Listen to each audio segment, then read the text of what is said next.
The jeer cut through the chatter of the classroom like a blade. The new teacher, Miss Aiko Nakamura, barely flinched. She stood calmly at the front of the noisy high school classroom, her delicate hands folded, her eyes surveying the room with quiet strength.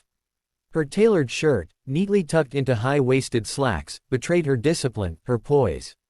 The students, however, saw something else: weakness.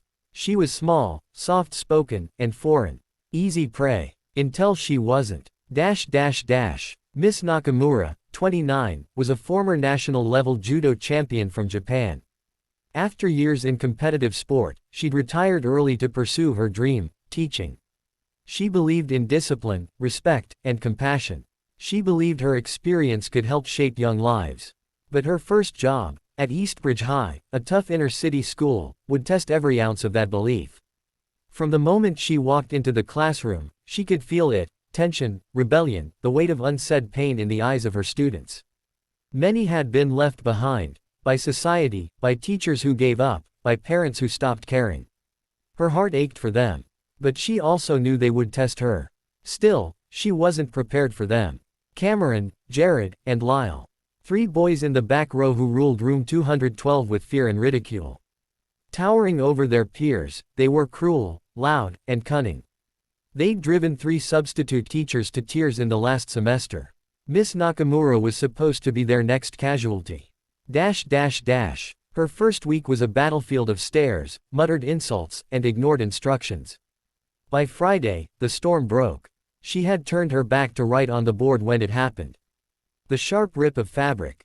A sudden coldness across her shoulder. A collective gasp. Jared stood behind her, grinning wickedly, his fingers holding a torn strip of her shirt.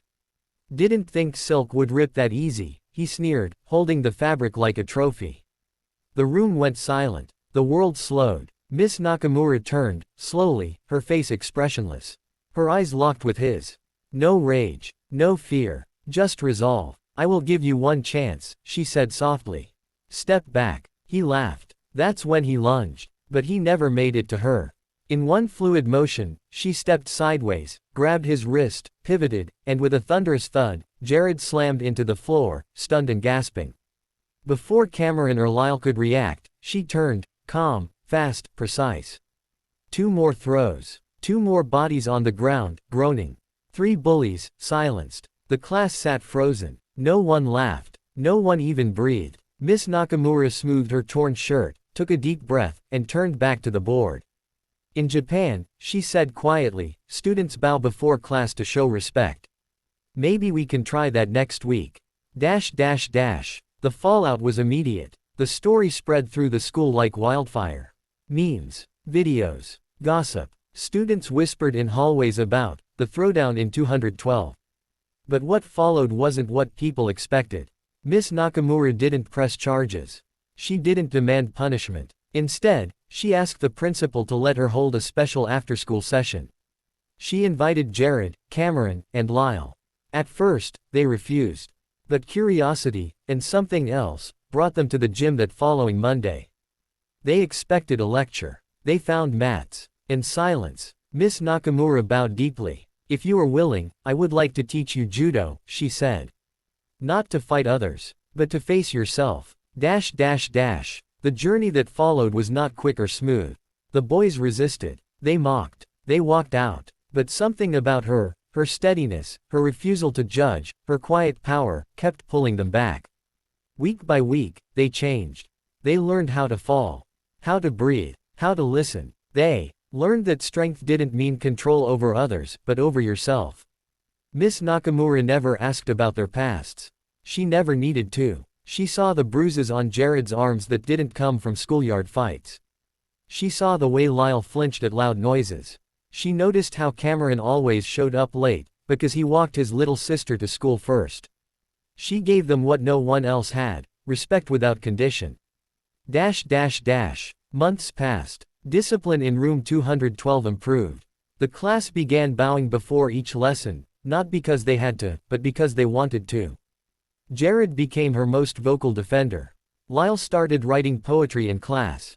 Cameron, once the loudest, now listened more than he spoke. And slowly, a ripple effect spread through the school. Miss Nakamura became more than a teacher. She became a story. A symbol. Proof that strength can be silent. That you can command a room without ever raising your voice. That discipline and compassion, when paired, can change the hardest hearts. The final moment came on graduation day. As Jared stepped on stage to receive his diploma, he turned to the audience. Most of you know me as the kid who got slammed to the floor, he chuckled. Laughter. But that day didn't break me, it woke me up. Miss Nakamura didn't hurt me.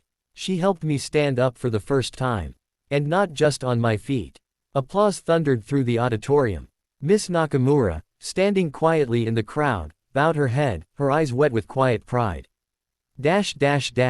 In a world that often meets violence with more violence, Miss Aiko Nakamura chose a different path.